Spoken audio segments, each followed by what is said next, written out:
Hello and welcome to the Stafford Connect podcast. I'm Tom Cohen. I can't believe it's July already.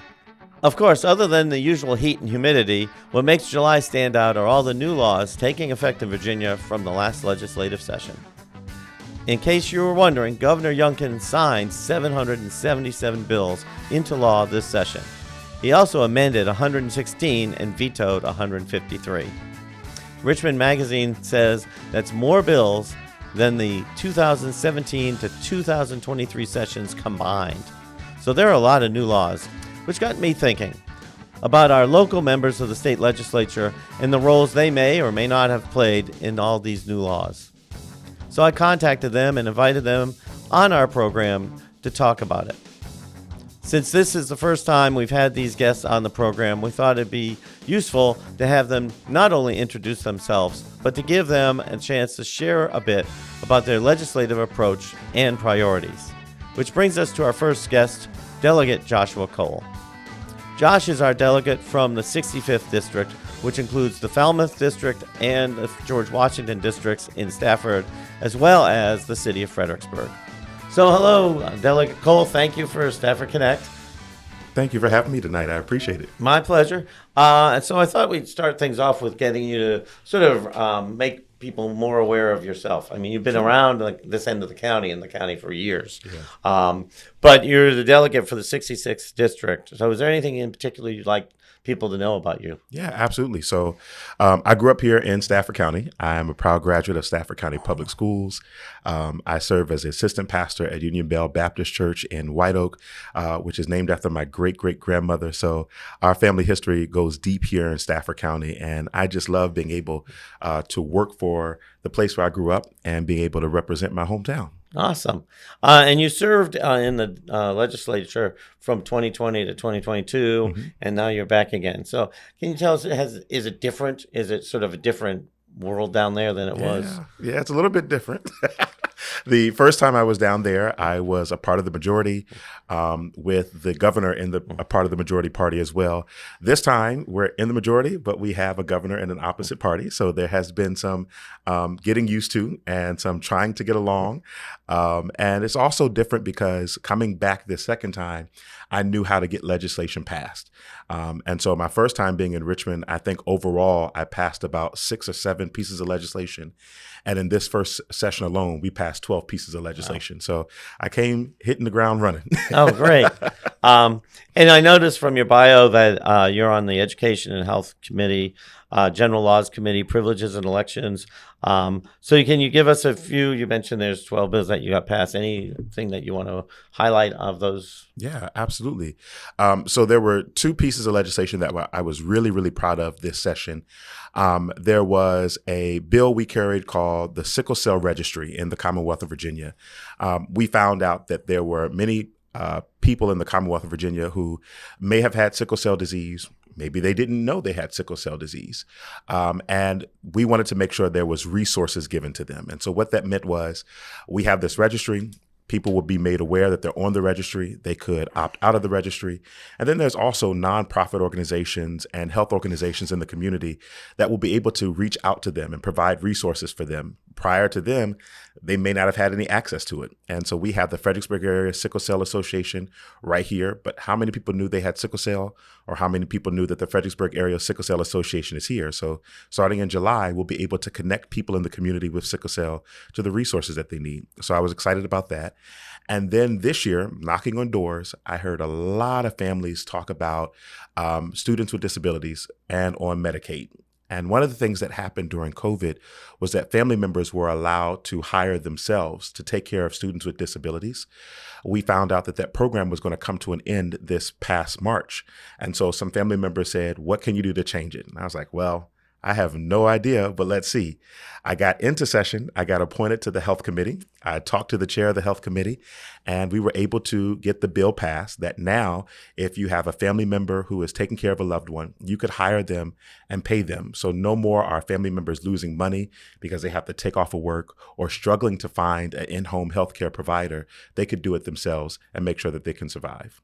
Well, that's really important because, for example, my mom, as she got more and more elderly and disabled. We were fortunate that we had somebody come, but when they couldn't, I would have to take time off of work and stuff. So that's a large difficulty for families as they're trying to deal with health issues.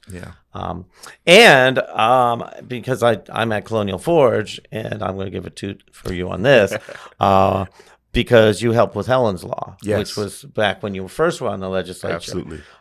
Which and was I appreciate really you amazing. for connecting me with those students.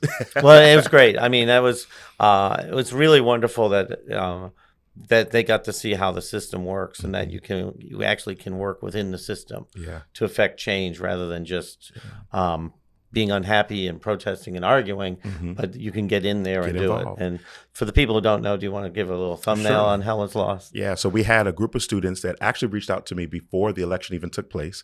And they said, we're reaching out to all of the candidates because we want them to know whoever wins, we want to work with them on this bill.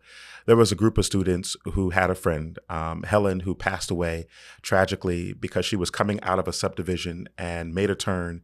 But because of shrubbery and plants on the side of the road, she wasn't able to see an oncoming tractor trailer. So sadly, that took her out, and they decided they wanted to do something in honor of their friend. So they came together. They actually wrote the bill themselves to say that, hey, moving forward, if there's some issues on the side of the road, debris on the side of the road, shrubbery, that VDOT has to come in when the county calls them in, move it out the way, or even be reimbursed if the county goes ahead and does it before VDOT can get out. And it was amazing how quick the bill passed through the session. We brought them in. They testified before the committee. We even wore the flower that was one of her favorite flowers, the sunflower, and we had those as lapel pins on us.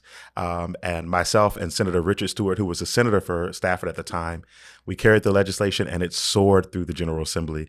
And we were so excited, and we were even able to give them signed copies of the bill after all their hard work. Right, which was awesome. I mean, at one point they were going to try to do sign the bill at the school, but then COVID hit. Yeah, and so they couldn't do that. But the students really appreciated that, and they learned a lot. And it was funny because the students were arguing whether do we write a bill or do we just do things locally. And one of the students, who David, was really adamant on trying to write the bill, and so he met with and they did it. you, and then it was great element of democracy and wonderful. You've focused a lot of issues as a legislator. One of them has been affordable housing and jobs. Can you describe some of your efforts in that regard? Yeah, absolutely. There were a few pieces of legislation that were introduced during this session. Unfortunately, they weren't able to pass. But there was some legislation requiring localities to look out for affordable housing. There was even a bill to allow localities to do what a lot of localities are looking at now, called the ADUs, or the accessory dwelling units, to allow statewide for those to be acceptable across the board in localities. That didn't pass as well, but that particular bill was actually sent to a study. And so we still have some more work to do. We are hearing, and I was actually just with the Fredericksburg Area Association of Realtors and the Fredericksburg Association of Builders about 2 weeks ago, talking about the legislative session and what can be done. And a concern was raised. What do we do about affordable housing? And myself and a few other colleagues from the area agreed we would sit down with FAR and FABA over the summer to come up with legislation for affordable housing for this region. And so I'm really looking forward to that discussion to see what we can do. But there's definitely more work that can be done. And also in the state budget, we did increase funds for the Housing Trust Fund, which is able to help people out as well. But there's a lot of work that needs to be done as relates to affordable housing, not just in our region, but through the Commonwealth as a whole. And it's sort of interesting. I know on the board we often have this fight because there's a desire that on some people's part of, sort of pull up the drawbridge, build a wall around the county or the area and don't let anybody else in. But then the fact of the matter is that all the businesses that people say they want need to have people work in them, and they can't afford the McMansions. One of our friends we were just talking about, who's an educator, is having a baby and wants to buy a house, but a starter home is $300,000 a year. So it just there's a humongous gap between what is affordable for people who are getting entry level positions, and what's out there. Yeah. I think as one of the youngest members in the General Assembly, it's also incumbent upon me to raise those concerns. When you start talking about affordable housing, I think people get up in arms because they're thinking about Section 8 housing or public housing. And what we're really talking about is either one, workforce housing, or if you have a new family that's just getting started, maybe it's just a wife and a husband or a boyfriend and a girlfriend, and they're expecting. We want to make sure that they're not staying in their parents' basement or not renting out a basement, but they're able to get a home. And I was having a conversation with another colleague, and he said, back in his day, he thought just get a starter home, get an apartment. And now, as my salary increases, I'll get another house. But now many young people are starting out. We want the house we want to live in forever right now. Right. And even just getting an apartment is so difficult. It's tough now. It was security deposits and et cetera. It's just really problematic. Yeah. And it's just really an interesting, way back when I was younger, because I'm way older than you. But in New England, they had something called snob zoning, where they would, particularly zone to types of homes that nobody could afford that was working there. And, the court said, no, you can't do that. You can't snob zone and make it only that certain income levels can live in your community. Yeah. And it's sort of like one of the lines that often was thrown at the board is you want people to work here, but you don't want them to live here. Yeah. And our fire and police and sheriff and teachers and whatnot. Many on their salary. Right. They can't afford it. Yeah. Or they can afford somewhere in Orange, and then they find out, well, shoot, I can get the job in Orange and not pay for all the travel back and forth. And so we lose people. You mentioned about sending things to committee and to people who are outside Richmond. They'll see in the paper where there's this issue and they've sent it to be studied. Yeah. And the attitude is, they're just kicking the can down the road. But so explain sort of why that is done and how that process works, so that we can educate people as to why that's being done, as opposed to, we just aren't making a decision right now. Yeah. So we have this statement when we're in Richmond in our General Assembly bubble called the Virginia Way. And a major part of the Virginia Way is sending bills to study. And that can carry the weight of two things. It is an intent possibly to kill the legislation, but also it is used in a priority or a positive light because we really want to see, before we put this piece of legislation through, how will it impact the community? We always want to consider the unintended consequences of a piece of legislation. And so when a lot of bills are sent to study, sometimes it's a 1-year study, a 2-year or a 4-year study, to figure out how this organization called JLARC, which the Joint Legislative Audit Commission, I believe, Review Audit Commission. They go through the pieces of legislation. They look at other states that have implemented similar pieces of legislation, and they would say, okay, this is where Virginia is behind the ball, or this is how this can be implemented in Virginia. And we just saw that this year, I think over the past fall, the JLARC released a study on increasing salary for educators and funding our schools. And they showed us how far behind Virginia was in funding for educators, funding for our schools, and funding school construction. And so now it's incumbent upon us as the General Assembly to come back with pieces of legislation to solve that issue. And so those studies have to be done so that we know how to properly implement legislation. Maybe this is a good idea, but it may not be feasible right now, or maybe we're behind the ball and we should have did this piece of legislation 5 years ago. Right, and with that in mind, I guess some people just don't get, because I hear it in my field, is that they say, well, we should just do something now. There's always the mentality of, we should have it now versus we should implement it with a lot of research and a lot of procedures. Yeah. And so the cost to compete issue, the construction issue that we've seen that sort of haltingly goes forward and then sort of stops or gets studied. Yep. A lot of people's attitude is like, no, we need it now. But to a large extent, that a lot of this is a puzzle that you need to make sure all the pieces fit. Yeah. And I think one of the things, if we look at it, I've been talking about for so long, something called a Regional Transportation Authority. We put in for a study for that back in 2020. But this past year, we had a bill that passed out of the Senate stating that we wanted to do free lunches for students in schools. That went to a study. And to me, that didn't need a study. But the Regional Transportation Authority, that absolutely needed a study. So there are things that are justified why they go there. And there are some things, I'm even with the people in the community, we don't need to study that. We know what needs to happen. But I agree. There are reasons for studies, and they help protect us in the long game. And with all that in mind, I mean, for example, the cost to compete with state funding, it only covers certain positions. So much, yes. So, for example, other positions, PE teachers, aren't covered by the state funding. So that whenever there's a law or a budget element that says we're going to fund more education, it's still up to the locality to fund those other positions, whether it's PE, foreign language, I think. Some special ed may also be under that.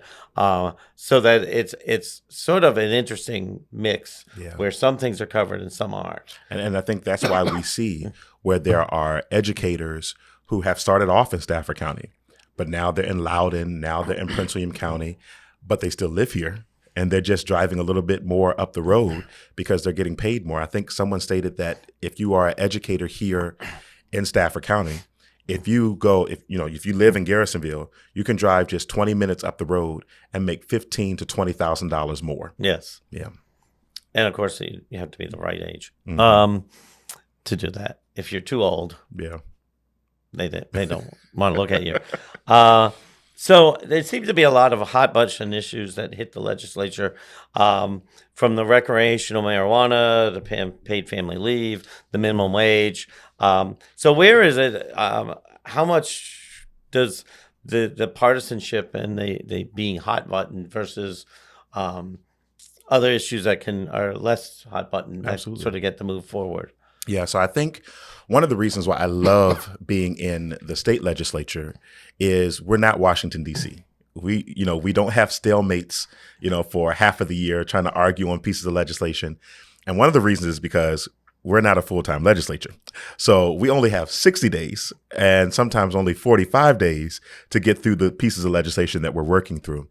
And so one of the things I will pinpoint is if you look at a lot of the pieces of legislation that the governor vetoed this year, even though he vetoed them, many of them passed with bipartisan support. We had Republicans supporting the pieces of legislation. And so when you're in Richmond and it's campaign season, you'll see the razor blades and lemon juice going at the different candidates at different parties. But yet when you get to Richmond, there's still that rhetoric there. They're still arguing amongst Democrats and Republicans. But ultimately, at the end of the day, we're trying to figure out a way we can make Virginia better for, as I say all the time, lottie-dottie and everybody, right? And so you look at one piece of legislation that the governor vetoed, which was the 1% sales tax increase. There were rural counties, Republican-leaning counties, that their delegates carried that piece of legislation and wanted that piece of legislation passed. And I think the governor's rationale was that he didn't want to have any more tax increases. But that particular bill would have set it up to the localities. They would have had that choice. He would have just signed the bill. It would have gone to a ballot initiative, and then those localities would have the opportunity to decide if they wanted to do that or not. And so you had counties like Danville. You had counties out in Augusta County who wanted that piece of legislation, but it didn't get passed or signed by the governor. But that's where bipartisan showed up, right? We also had other pieces of legislation, my sickle cell registry. There were many Republicans who may not understood what it meant, but once we had the conversation and they understood the importance and how this could help save lives, they got behind it and they signed they voted on the bill as well. And so a lot of times we notice in Richmond, many of us will come down with our minds already made up of how we're going to vote. But there are pieces of legislation that many of us can be swayed and changed on if it just falls down to a conversation. And it's all about having conversations so that our colleagues understand, hey, I'm bringing this bill because this is what impacted people in our district. And I'm sure you have people in your district that are impacted by this too. You're absolutely right. Let's get to work. Well, and I noticed last week I was at Sarah Durant has a roundtable on mental health, and in the conversation, and I forget whether it was during the roundtable or when we were talking afterwards, she credited your work on trying to get that through, and the fact that it was such a bipartisan effort. That there's certain, as you said, there's certain issues that people seem to rise above the partisanship, which is we see it a lot on the news, but I don't necessarily think that we see it so much in reality. It's sort of that makes good copy. You talked about why you enjoy being a delegate, but any other reasons besides the fact that you can actually address good issues? I think one of the major things that I love is just the ability to meet different citizens and their stories. Again, I tell the story about the families that talk to me about the Medicaid issue and the children with disabilities. And when those parents met with me and told me about their issues and their concerns, one family individual, and when they brought the issue to me, we got to the committee meeting, and the husband showed up, and he said, "My wife talked to you, and here we are. You brought the bill forth. I really appreciate you for that." Back during 2021, when I was running for re-election, I came out of a interview, and a lady walked up to me and she said, "Are you Josh Cole?" I said, "Yes. How are you?" She said, "I just want to let you know, I don't know who in your office did it, but I called your office. We weren't getting my unemployment check. And by the next week, you guys had my unemployment check to me. And I just want to tell you, thank you." And then, so those stories like that is what really make an imprint on me to say, hey, maybe some of our pieces of legislation may not get passed, but it's this work that we can do in our community that lets people know you do have an elected official that's fighting for you, that's working for you, and that hears you out. And that's really part of the awesome part of doing it. I mean, a lot of people claim that people run for office just for the title and whatnot, but it's not that. It's the fact that you can make somebody's life a little bit better by doing something. And I'll put this plug out there because I don't know if people really understand how much money members of the House of Delegates make. I wouldn't be doing this for just $17,000 a year. Yeah, really. I know it's less than supervisors make. Right? Yeah. I mean, it's really, or less than school board members make. It really is just. But the concept of a citizen legislature that only meets part-time, where other states it's full-time. They're probably never home, but a few weeks out the month. Yep. And I think it's so important that we are home. We interact with our constituents. We hear the concerns. And then when we go to Richmond, we take those issues and burdens with us. Right. It's really interesting. I've lived in states that have both, and it's really a different mindset of how they approach their job. This year, there was a lot of talk and a lot of struggling on the budget. So anything that you want to talk about on the budget issue and the fight, the fact that it couldn't get to a conclusion until recently. Yeah, I think one of the key issues is agreeing on how we're going to pass a budget, right? You can fight over pieces of legislation. You can pass a piece of legislation. The governor can veto it. But we're in dark territory if the governor vetoes the budget. And we have until, I believe, July 1st of every year to come up with a budget and pass it. And this is not the first time we were at an impasse with the budget.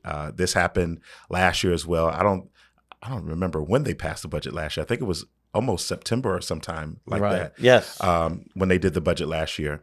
But I think the governor wanted to make sure that there was no tax increases. There were things that he wanted in the budget, and there were things that we wanted in the budget. And I'll, celebrate because there was money that we brought to Stafford County, money for a CTE program here in Stafford County Public Schools. The same thing in the city of Fredericksburg schools for a CTE program. There were billions of dollars that came to the University of Mary Washington that will impact our region as well. And I wanted to make sure that all of that money stayed in the budget. And I had to trust and believe that our negotiators, our appropriators, and the budget conferees were going to do their good work. So when I heard that the governor was leaning on vetoing the bill, the budget, and we had to come up with some way to come up with negotiations to work with him, I pleaded with the chair of appropriations. I said, hey, you guys gave us some great things in the budget for Stafford, Fredericksburg, and Spotsylvania. Just keep it in there. And we were blessed to keep everything that we had in the budget for our region stay in there. I think the budget was agreed upon on what to spend the money on. I think the question was how we were going to raise that money and how we were going to get that money. And so, gratefully and thankfully, the appropriators and the governor came to a conclusion. We were able to get what we got out of that budget. and we're moving forward. And there's still some things, of course, that has to be compromised. So there were some things that we weren't able to get, and we just live to fight another day. Well, and it's sort of interesting because when you first were on the as a delegate, there was a lot of focus on social issues. Mm-hmm. And then this year seemed more to be focused on the budget. Now, granted, and anybody who pays attention knows that there's a biennial budget where there's every other year budget type thing, which gives you the longer session from the 45 to 60 days. But just in general, it just seemed to be, and I'm not sure whether it's the difference, and that's why I'm sort of asking you, was it a focus on just this is the budget year, or was it that there's a more of a, when you were on before a couple of years ago, there was really a focus on social issues versus the financial type issues? Yeah, I think that when we had the majority back in 2020, when we came in, that was the first time Democrats had the majority in 15 years, right? And so there were pieces of legislation that many of my colleagues who were there and had been there before I got there wanted to see pass that they never had the ability to get passed. And this was the first time that many of my colleagues had been in what we call a Democratic trifecta. So it was going to pass out of the House, pass out of the Senate, and if it made it out of the General Assembly, the governor was most likely going to sign it. And so I think that was the focus. Let's get all of these dream bills that we had been thinking about for years, that we were never able to get out of the House. Let's get that passed. And that was also a budget year as well. And as you fast forward to this year, there were many things that we delivered on. There were still things we still have to work on. But now we know how to deliver on those issues. And we've also balanced the budget for the first time back in 2020. And so now we have a little bit more experience. And I coupled that with my journey, right? When I first got down there, I was this bright-eyed, bushy-tailed new legislator that wanted to get everything passed. And I was smacked in the forehead and said, nope, not yet. And I had to learn how to work as a new legislator. And fast forward to this time, I was able to come down to Richmond, do what I needed to do, get the bills passed, and the same thing for us with this legislature. Even though we had a new Speaker of the House, that Speaker of the House was in there in that new majority, and we knew what we had to do. Come to Richmond, get to work, pass bills, and get a budget that we would hope the governor could compromise on. And so we were able to do that. And so I would agree, this session was still about social issues. There were still some things we needed to get done, but also about handling our fiscal responsibilities to the Commonwealth of Virginia too. And we're, just while you're talking, something occurred to me because I listened. So because of the network of people that you worked with before, are many of them still there, or was there a large turnover in the last couple of years? There was a huge turnover. So we do seniority in the House of Delegates. When I first came in, I was number 87. When I came in this time, I was number 66. So there was a huge turnover. And many of my colleagues who I had ran with in 2017 and won, they're no longer in the House. Some have shifted over to the state Senate. Some were drawn into other districts with other legislators. And so there were some down in the dirt brawl out primaries that some of my colleagues didn't make it out. And so when we looked at, I was just looking at a picture of the legislature in 2020 and looking at how over 30 members are, more than 30 members are no longer there. And I just looking at this picture, we have like a class photo shoot. And I was like, nope, gone. Oh, they're still here. Gone. They're still here, And so there was a huge turnover, but I think the biggest turnover was in the state Senate. I think more than 20 members of the Senate were brand new members. Right. And that doesn't necessarily mean they didn't have legislative experience from coming over from the House, but it was just over 20 new members in the state Senate this year. And that's over half. So, and I will not use to say that you're the old man of the House now, but you, because you've been there, you have a lot that you could say to the newer members and say this is sort of the way to go forward. And it's kind of been defaulted upon me to do that. Myself, Delegate Alex Askew from the Virginia Beach area, we came in as, the two old guys who were there back in 2020. And so, sometimes some of the new freshman legislators, and we're called super freshmen now, but some of the new freshman legislators will reach out to us and say, hey, how can we do this? Or session's over. What am I supposed to do now? Yes. So, and I'll ask a philosophical question, which wasn't on the list, but so when you were there before, it was a um, more of a mixed district, whereas now this is a more safer district. So does that, you as a representative, does that alter how you think or how you act, or you know, because we always get this, and the reason why I'm coming from this, and it gives you time to think, is there's always this big debate whether, and Farnsworth is very big on this when he was on the TV show that David Kerr and I had, of we need 50-50 districts and make it like the old second district that Mark Dudenheffer was in, where you flip-flopped every 2 years. And so you had 48% or 49% of the population never have representation. So whereas the old Bill Howell district was a 70-30 district, where 70% of the district felt like, okay, he's my representative, and 30 didn't. So it's always an interesting question that I pose to my students, is which is better? Because those people still have the views. But as a representative, do you feel that it's different for your standpoint? So first, I would say, Tom, that this district is not as safe as many people think it is. When we look at the numbers of this district, while it has trended blue, Governor Youngkin has won the district before, and that still means that, it's anybody's game. So when we come to next year, I won't take it for granted. I still have to campaign hard and do what's right. But I think it's also key to understand that as an individual, I've been ranked as one of the more progressive members in the Virginia Assembly. And for a district like this, you don't want to be called the progressive, or you don't want to be called the far right member of the General Assembly. But I think that what I do is take these views, because I grew up here, but also have conversations with people in the community. Because when I say we need to have affordable housing, we need to make sure that our babies in schools are fed if they can't afford it. When I talk about making sure that we're able to have affordable jobs in the area that are paying well, when I'm talking about making sure that we're able to cap the cost of insulin for people who are struggling, to somebody that may be super extreme, but to other people, that's just common sense.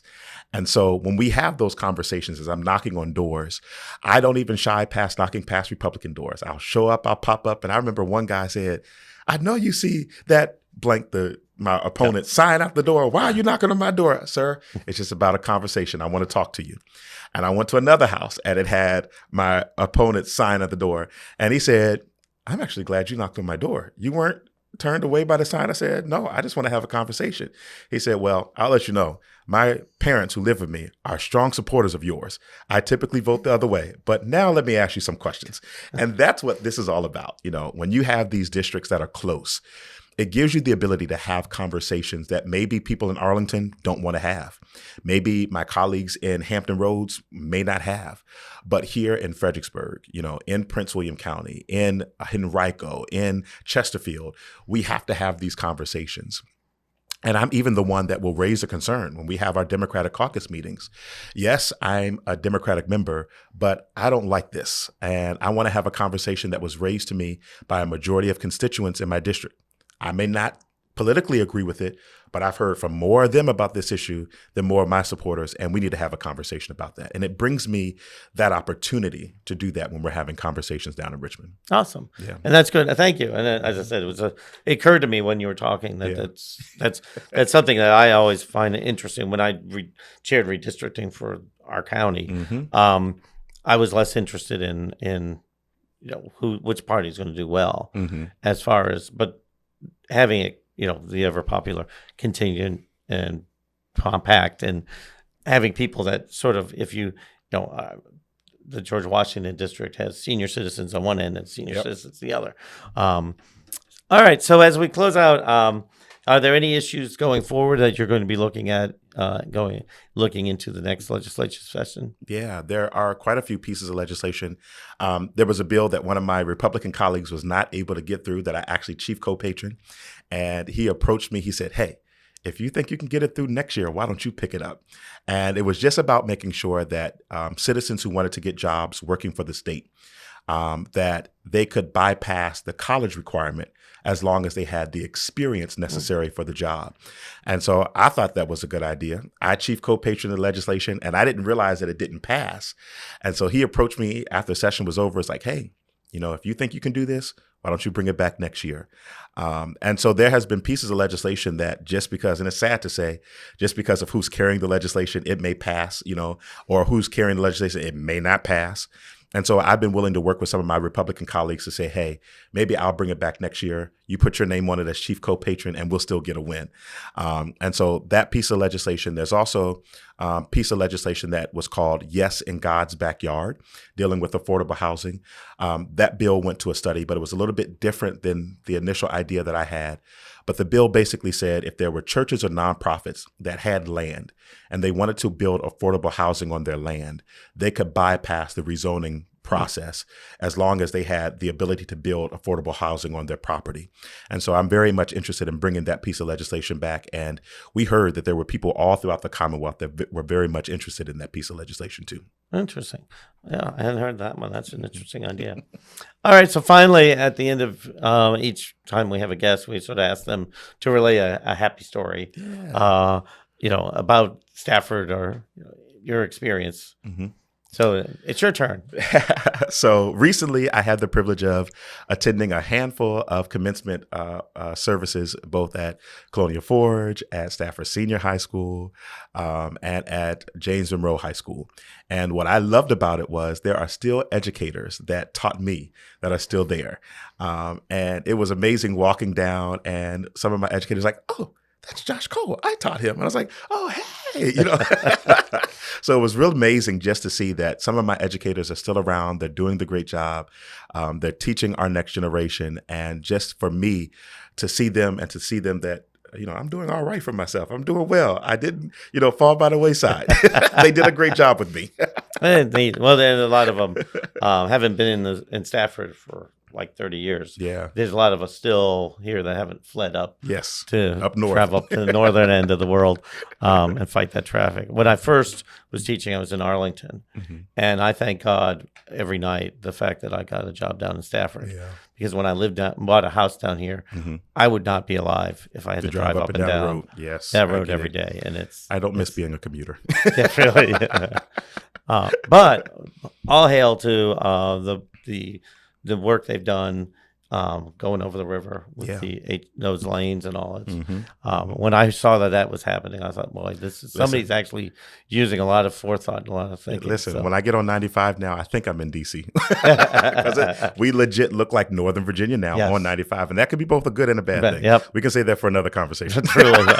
Well, thank you, Josh. Thank you very much for being on the Stafford Connect podcast, and we look forward to talking to you again and next year to see how that session goes. Well, I appreciate it. Thanks for having me on tonight. Thank you, sir. Okay, our next guest on Stafford Connect is Senator Tara Durant.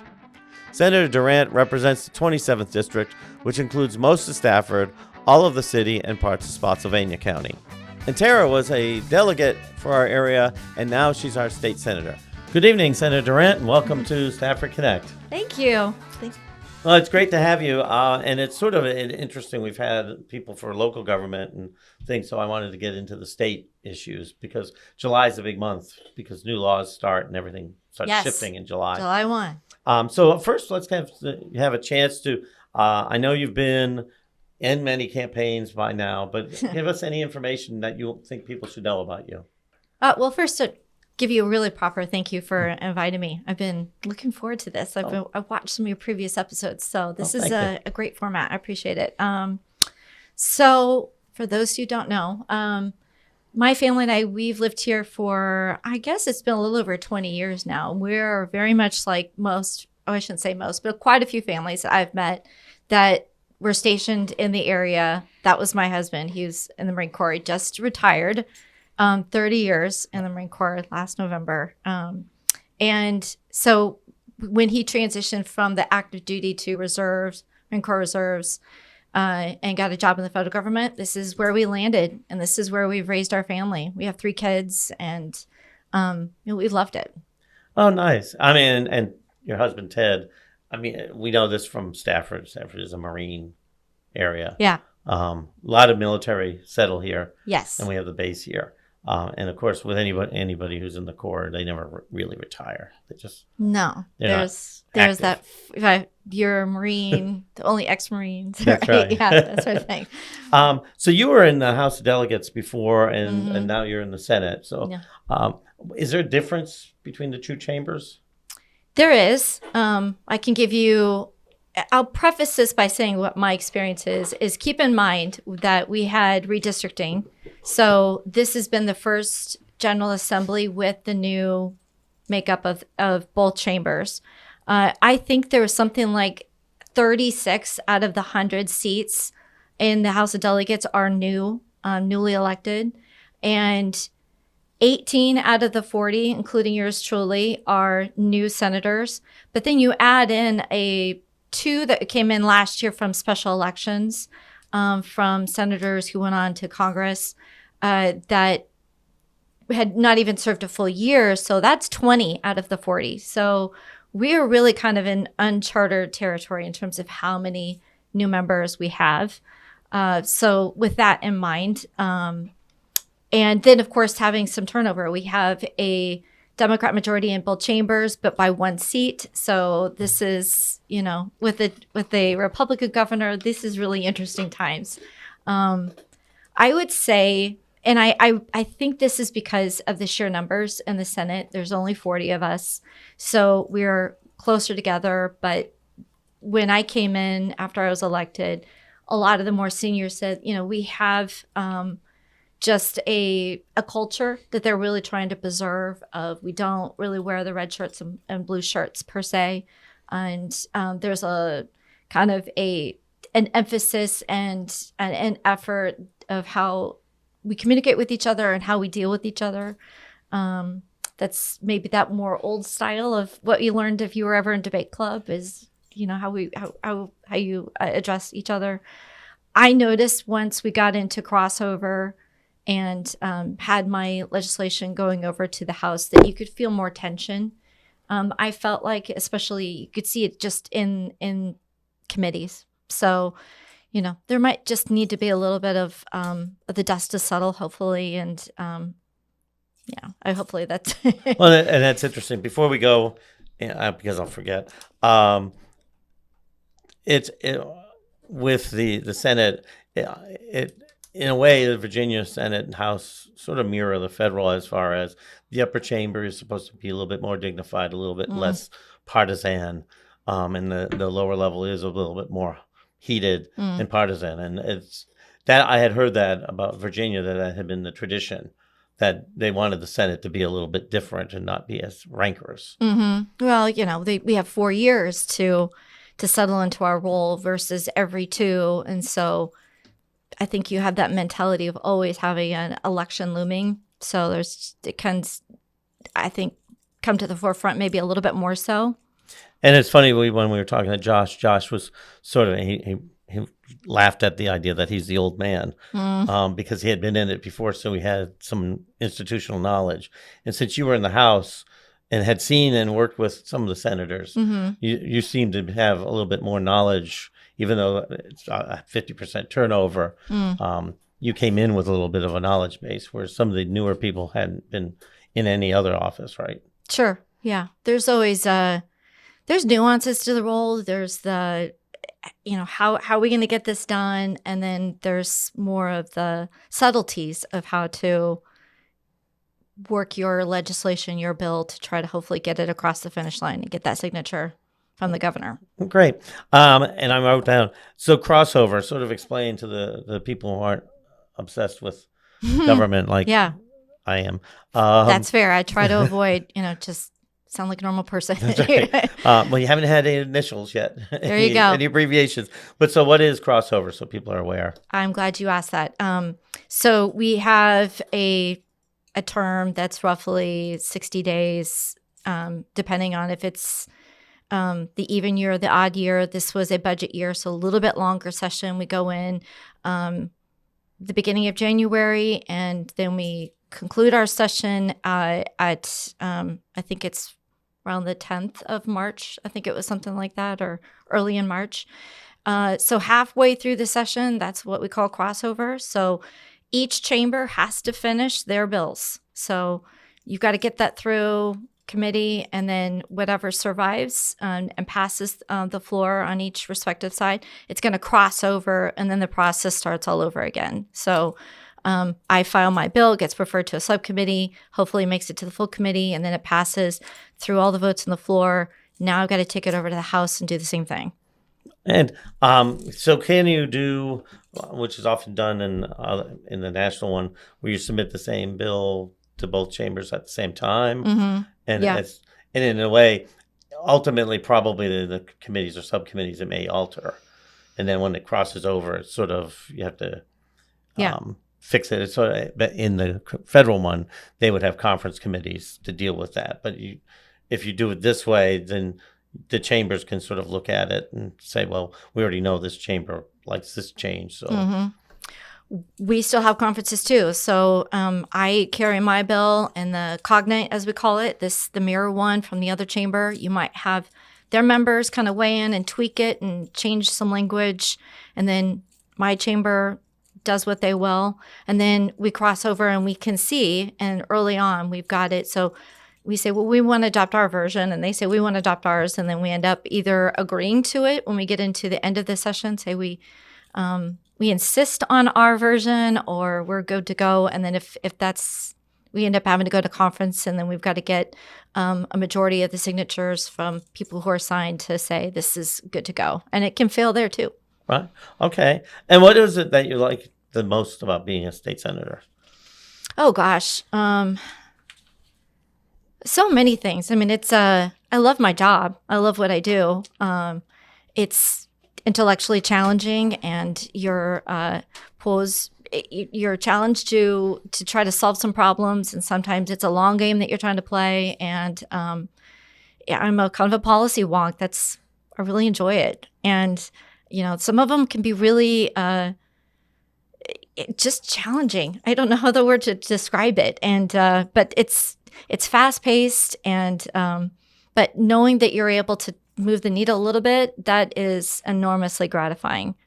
Well, and you say you're a policy wonk, and I've had the opportunity of sort of seeing this because you've done an amazing work on mental health issues, which was something that you cared about, and then you formed a roundtable, and there's a bill signing in July for one. No, actually, this month. In June, you're right. Yeah. Sorry. That deals with mental health issues. Yes. So, and that was sort of watching you from the different ones and in the different meetings, the depths of wonkiness and getting into the weeds of it was really impressive. Thank you. Well, I have to do it again. I've got to lift up you, because it was right after I was elected to the House when you called me and said, what do you think? And about maybe putting something together. I am always grateful for that suggestion. It was, and it's begat some pretty great things. So kudos to round of well, thank you. But it was you and everybody else on that committee that did all the real work. It really is. It's so do you want to talk about H Bill 405 or 403? I think it was 403. 403. Yeah. So I mean, just to give a little bit of background, you and I had coffee, I think, or got breakfast together, and you suggested, how about we do this? And so my aide, Kathy, who is phenomenal, she worked for our speaker, Bill Howell, and was gracious enough to deign to work for this lowly freshman delegate in the House. She loved the idea too. And so Kathy, we kind of just sat down and said, who should be at the table? And we just sort of cast our net to folks from the schools, the Community Services Board, hospital, some direct care providers, providing mental health, behavioral health services, and law enforcement. That was a really important component. It's post-pandemic, we're seeing this crisis is really intensified at levels that I don't know that, it's really touching just about everybody that we know and love. I don't know you could talk to anybody that hasn't had somebody that is really struggling. And so we sat down, we hosted these roundtables, and I think I talked about this not long ago. When you do something like this, have a roundtable, are we going to get anywhere? Are you spinning your wheels? And I did not want to do that. So it takes a little bit of time, but one of the it's actually somebody from Germana who said, we have people that go into in the workforce and they can be a CNA, they can immediately get in and start working in the ER or something like that. Why don't we have this in the mental health field? And absolutely, you're right. Why don't we? And the more that I've listened in the last 3 years, the more that I'm convinced that the crux of the issues that we're dealing with when it comes to trying to solve the behavioral health, mental health crisis is we don't have people working in the field. So you call, right? And you're like 3 weeks, 2 months, long wait. We just don't have enough. And that's the long game that we've got to solve. So how can we build up these credentials and opportunity, a pipeline? And I learned a great deal that we're moving into uncharted territory when it comes to laying out a career path for our students. And that's not that traditional form of I've graduated from high school and I'm going to go off and get my degree. And so particularly in that field, they'll say you're going to need your master of social work and you've got to have all these hours with a professional to supervise you, and you might be saddled with $80,000 in debt, and then we're going to start you off at 45. I mean, it just doesn't make sense. We're not carving out a path for them. So this legislation, amongst other things, it kind of broke down some of these barriers. So it's created a behavioral health technician assistant. So you can start right out of high school and start working your way and earn as you learn. And then with a 2-year degree, now you've got a new form of credentialing. You become a behavioral health technician. And they're advertising about this right now. And it streamlined some of the, we call qualified mental health professionals. So when they were getting their hours, they had to choose between whether they're going to go to the adult track or the child track. And that really was a barrier. I mean, there should be some fluidity amongst that. You shouldn't have somebody that's only going off one way or another. And maybe you're starting to get treatment when you're 16 and now you're 18, you're an adult. You shouldn't have to say, I can't treat you anymore. So we removed some of those barriers too. And so, yeah, it's a really good thing. It took a couple of years to get this off, and I'm proud. You should be. It's quite an accomplishment, and that's just a couple elements of it. There's a lot to it. There's a lot to it. It's a long bill. Right. It's really. I mean, I was impressed in hearing the different people at the table who gave input, and then the bill addresses something that they have. Yeah. It wasn't just we're just going to do something, as you said, minuscule. It was something that was really meant to sort of deal with a major problem.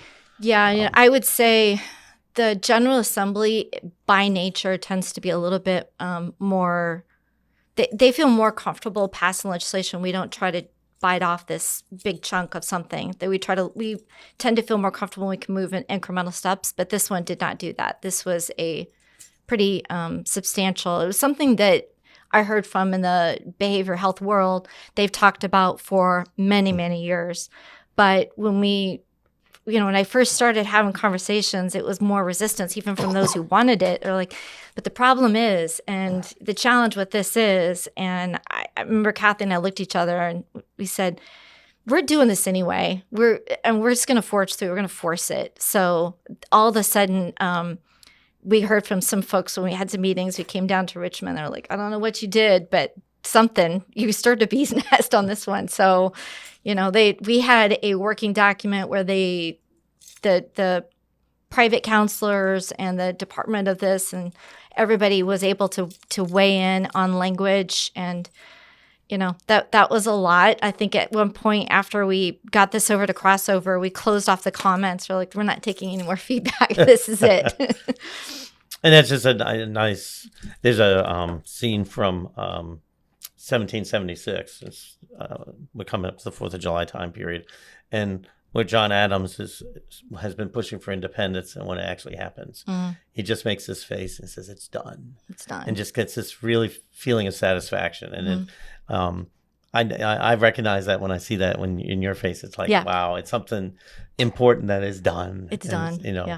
And it's a nice accomplishment, to see it. And it's not about, as with him, it wasn't about him. It was about the goal. Yeah. So the goal. yeah. I care a great deal about this. I mean, it's certainly touched my family. It was a promise I've made to one of my kids who, after I was elected, it's like, Mom, can you do something about in this area? And I went, yes, I will. So I'm still trying. Well, congratulations. Thank you. That's awesome. So now, one of the large issues in the session this year was the budget, as you said, and that was sort of an interesting struggle. And so I guess the question is, when you were just a delegate, it wasn't as much of a fight, or was it, than it was this year? I mean, was this year different as far as the conflict in the budget, or is that just a normal process? No, I think it was different for a couple of reasons. One, I think just because of what we talked about already, which is we're dealing with a whole new General Assembly, a lot of new, elected. So, what are we going to, what's the landscape going to look like? And then this is the first year the governor had his budget. So, this is his first one, and, what's it going to look like? And I think at the end of the day, we were very pleased with, no budget is perfect, and no one is going to be happy at all. But from the perspective that we were not increasing taxes, we wanted to cut, but, from my side of the aisle, but we didn't, raise taxes. So there was a lot of things that I think that we were pleased with. And it was sort of interesting that because Virginia has this sort of situation every 2 years. I mean, so the first year the governor's in, he's not really coming up with a budget because it's a 2-year budget. Correct. And so he gets, or she eventually, will get to make one their second year, and they only allowed to serve 4 years. So the next time they make a budget is when they're a lame duck. And so it's really not there. This is their one chance to really make an impact on the state as far as the budget goes. Yes.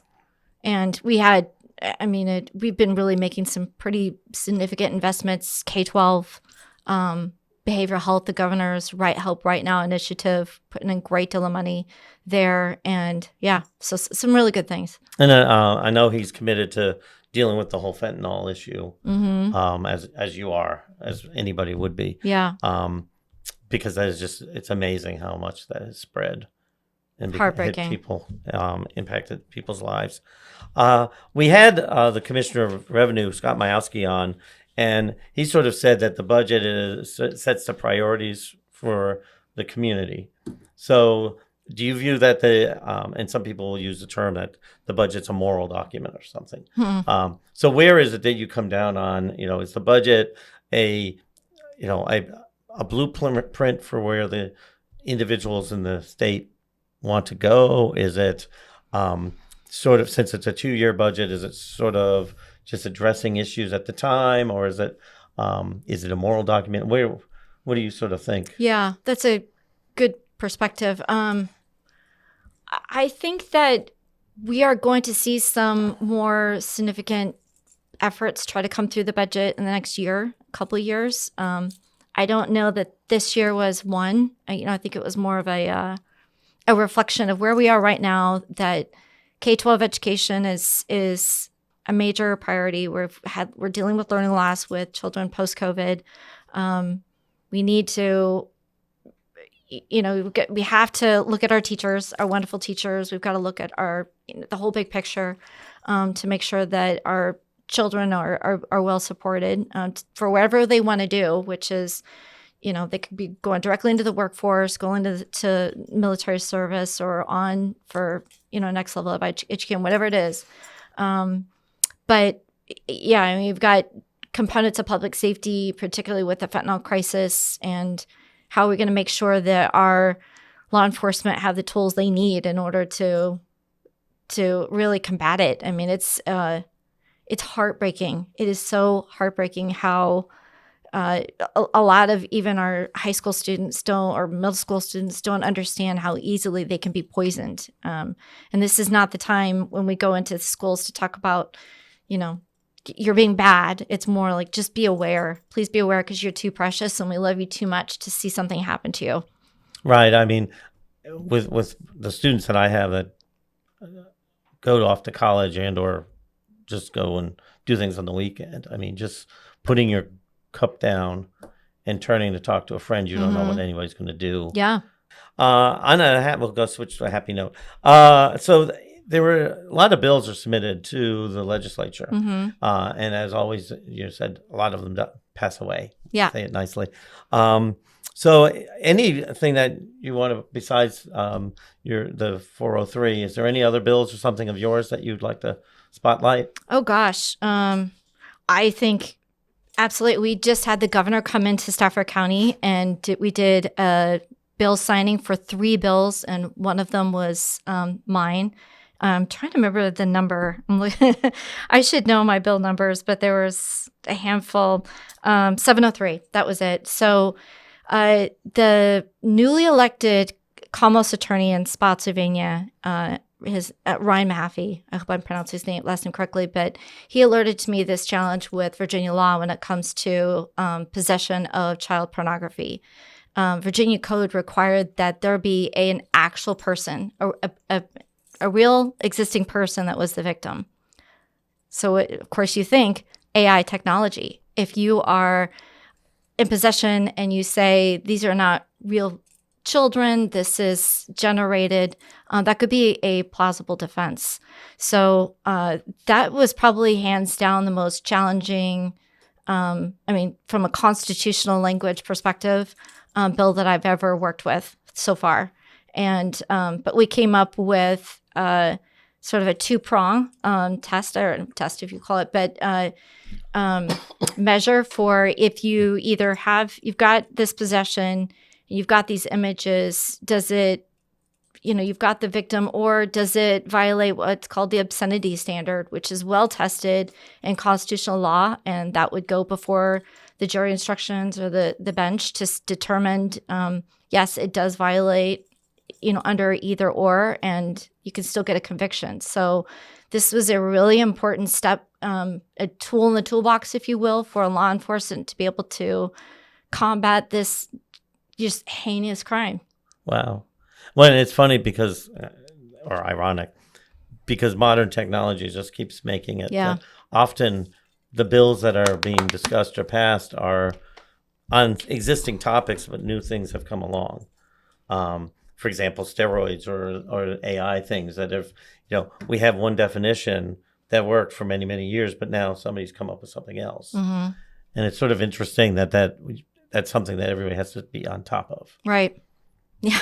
I mean, we're moving into uncharted territory in so many ways with AI. And so I think this, I'm not sure how, I know when we were having early discussions about the beginning language, I think Florida has done something, but the attorneys I was working with said this would not have helped in the particular situation, one of the cases that they had tried. So I think this is one of the first that's been passed in the country. I haven't done a deep dive to see what all the other states have done, but I think this is one of the first. So it's I'll find out more when I go this summer to connect with some of the other state legislators at a conference and find out, where are we going with this? Wow. And again, it shows your wonkiness that, in your conversation, you're saying you listened to people when they were saying such and such. It isn't that you just said, I think X. It is you're continually reaching out to get more information to make sure that which is sort of interesting. It's that wonkiness that I like, that I get to see. Any other bills that you want to? Oh gosh, I took successes, or are we talking Either about failures? No, almost successes. Almost successes. Let's call it that way. A lot of times what you work on is, it's not anything you're going to maybe print on a card and say, I've solved this major problem. Although I think, a couple ones I just talked about, but making relationships with all kinds of different entities, whether it's folks from the specialty dockets, working with them. We now have behavioral health dockets in Spotsylvania, and I think they were standing up one in City of Fredericksburg too. Of course, we have drug court, and then we have the veterans docket as well. So there's been some great legislation moved to help those specialty dockets. One of them was called the Prescription Monitoring Program. That was my SB 74. They just found a challenge because you have parole officers, probation officers that have to take this course to be able to participate in this prescription drug monitoring program, and that's in code. They're the ones that are allowed to do it. But sometimes the court may not have a parole officer or probation officer that's taken that course, or they haven't hired them, or there might be some flux in workforce, right? And so they want the administrators of these programs to be able to have access to it too. And so they just needed that section to be added in the code. So we did it, and now it's solved. So it's just another one of the little pieces that we need with folks that get themselves into trouble, unfortunately, that we can get them diverted and get them hopefully back on the right track again and good functioning members of society. So some of the, probably one of the most frustrating ones I dealt with came at the request of Stafford County School. Dr. Taylor, the superintendent, does a fantastic job of hosting a legislative roundtable or something like that, summit, I don't know if you call it. But they identified some of the challenges with students that find themselves in legal trouble. So they might be in the juvenile court justice system. And by Virginia code, the court has to communicate to the schools what's going on with this child. But the language in the code section doesn't say what, they just have to communicate something. So the courts aren't really given any information to the schools, was what they found. They might just say it's been nolliprost, or there's something pending, if you will. And the school said, we just need a lot more information about this child. The example that I heard in a committee from the attorney that came down from Stafford is that the superintendent had just been doing a walk. I think it was around one of the high schools, and there's a child that's got an ankle monitoring bracelet on, and nobody knew. Nobody from the schools knew anything about it. And so, that's just kind of an example of how are we making sure that we get these wraparound services in place so that everybody has got what they need in order to get back on track. And we got that through the Senate unanimously. That was a good thing. But then when we got over to the House, and I brought it before, I think it was the Education Committee, that's where I was talking about that tension. The concern that was expressed was, are the students being labeled? Are we stigmatizing them? Just what's going to happen if we ask the court to communicate more information about what kind of trouble they're in? And it tied. It failed in subcommittee as a tie. But somebody from the committee went to the chair and said, I really think this is something we need to look at. This member was a previous school board member at school district south of Richmond. And so the chair brought it back, and I had some pretty extensive conversations with members who expressed some concern, continued concern about it. And I brought it back again. And interestingly, some of the partners that came forward that I had not had a chance to work with in previous years, the Virginia Education Association, one of the I think it was Legal Aid, they approached me and said, we think this is a really good bill and we'd love to work with you. And so those are kind of some partners that worked with the school district, and they kind of tweaked some of the language a little bit and fine-tuned the information that would be conveyed that's only necessary for schools to know about that kid. And I put together a beautiful packet and brought it to all the members that had expressed concern. And I really thought we had, and the attorneys did too, or like they worked their channels on the other side and thought we had it. But ultimately I found out, I think it was right at the very end of session, that they were not going to bring that bill to a vote on the floor. So that was disappointing, really, because I think this is the veritable cracks in the system that can happen with the kid, that if something's happened that violates their probation, maybe they're not supposed to be around another student or something like that, everybody should know, what do we need to do? What kind of placement they need to be in to move forward? So I fully intend to bring this back again and continue to work on it because I think it's the right answer. Cool. Well, let me know if I can help on that one. I will. In the school, I know the students probably already know about any student with any situation. I think they often do. But it also would help everybody be able to help that student with whatever. Yeah.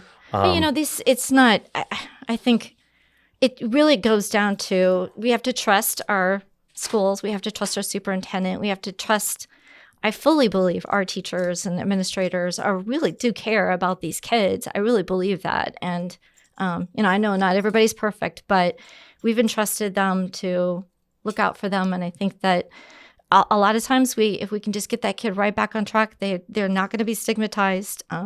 That's juvenile. So it's very careful about that. And they can go on and move on. And they don't have to ever think about that, hopefully bump in the road again. Right. I know it's what young people nowadays have to deal with. We talked about that before. Yeah. It's just amazing. So as we sort of wrap up, are there any priorities besides that bill that you're thinking of taking forward in the next session? Since you have 3 more years? Yeah.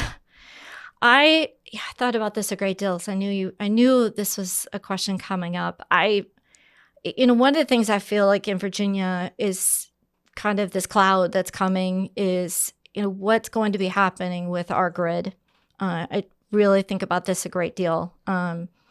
I've had extensive conversations with folks from like the electric cooperatives and whether we are setting ourselves up in Virginia for the demands on our grid with electric vehicles. And of course, I don't know if everyone knows, but the governor and attorney general announced yesterday that we are, at the end of the year, not going to be tied to California Air Board standards anymore. So now we're reverting back to the federal standards. So federal standards are getting us on a pathway for electric vehicles or hybrid, all kinds of different myriad of things, but not just electric vehicles only. But there's still major demands on our grid. And if you look at some of the data that I poured over, this is without even the data centers that are coming in. And we are the center of data centers in the entire world right here, which is fascinating to me. Like, why? And it's a whole myriad of things. We've got a workforce. We've got there's just a whole bunch of things that come into place about why it's here.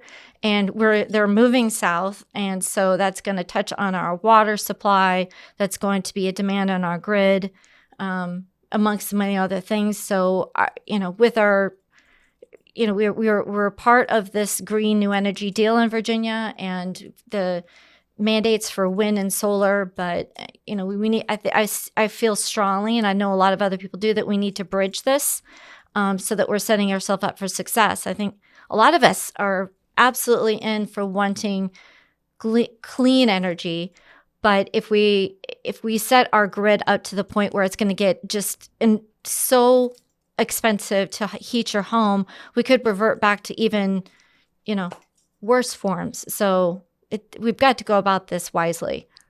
Right, and that's part of sort of your a trend with you is thinking farther, not just short term, but you tend to look long term.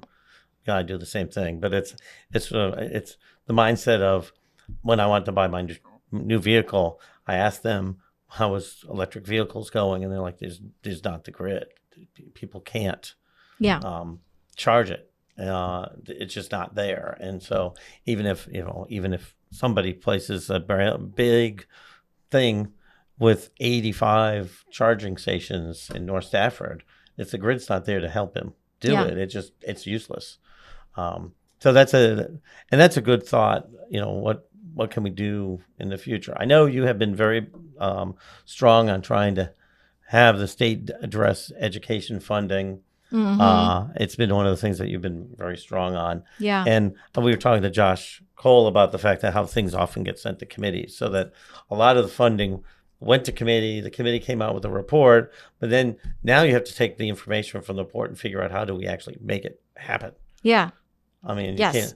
You can't. I think, JLARC came out last year. That's the Joint Legislative Commission. So that's they took a long, hard look, and I think our funding structure is being evaluated pretty closely on how we fund our K-12 schools. And I've been to some summits and retreats about how other states do it. We should always look at those best practices. I think in our region, Stafford County, we look at it from a prioritization standpoint and what are our needs and how are we prioritizing them. I think those have been a big part of the conversation and will continue to be so. And there's a lot of growing pains that we're experiencing in the county right now for a lot of different reasons. So, yeah. and it's sort of, we talked about this with Josh, with some of the funding that we get from the school system gets from the state, it doesn't cover certain positions. Yeah. And so, I said, for example, PE teachers who often will have 150, 160 students, but they're not considered in the same funding mechanism. And even I think special ed's not in the same or some. It's just really interesting. Yeah. And that I think the JLARC looked at as far as, because if you give more money for education for these 5 categories, then the local government has to figure out for these 5, or else you're going to have separate pay scales, and that's problematic in itself. So it's, you don't want to set this up for with winners and losers, right. As I think right now with our cost to compete adjustments that we've got with the planning district north of us versus this one, that's the challenge. And for some of the schools, the teachers could just go across the street to the next county up, and they're going to be on a different scale. Yes. So that's part of that ever challenging component that we've got with going north. That's right. Yeah. So finally, I like to end the show with people telling a good story or a happy thought or something about our area. And you and your family have been part of Stafford for quite a while. Yeah. So anything you'd like to share? Yeah. Okay. So my friend Kevin Stevens, he's been working with me now for the last 3 years. He said that one of his favorite stories is that I shared with a mutual friend of ours, Eric, is we were driving around in Stafford County, and I said, if you look around, you could knock on anybody's door, and these are the nicest people in the world. They do anything to help you. And our region, despite the fact that we're can be fluid, I guess, people coming and going, I've never felt that they've closed ranks. I mean, they just welcomed my family in, and it's just been a really special place to raise our family. I'm from Iowa originally, and so I walk around all the time. I'm like, this is just so neat what we have here. My kids grew up going to history camp, and that was a priority for each kid. Like, what would you like to do this summer? It's got to be history camp. It's got to be history camp. And going to George Washington's family, childhood home, and the apothecary and the leeches that they do, and making butter, and we've got everything you want, I think, right here. We've got the mountains close by, amazing hiking, the beaches, culture, history. Yeah, it's a very special place. It is. Virginia's really cool, and Stafford's really an awesome place. Yeah, and they gave me a fair chance to, when coming in to run for office, it was like, okay, let's see what you got. Yep. Awesome. Well, thank you, Tara, and we appreciate it. We appreciate all you're doing and taking time out of your busy schedule to come and talk to us today. Thank you. And we look forward to seeing what you keep doing because you have other things, irons in the fire that I know about. So that I'm looking forward to seeing what you do in the future. I will say that, of course, my best ideas come from talking with people right here. So people should always feel free to reach out and give my office a call. And if they have a concern or a question, I would love, or think they have an idea, something I should try to work on.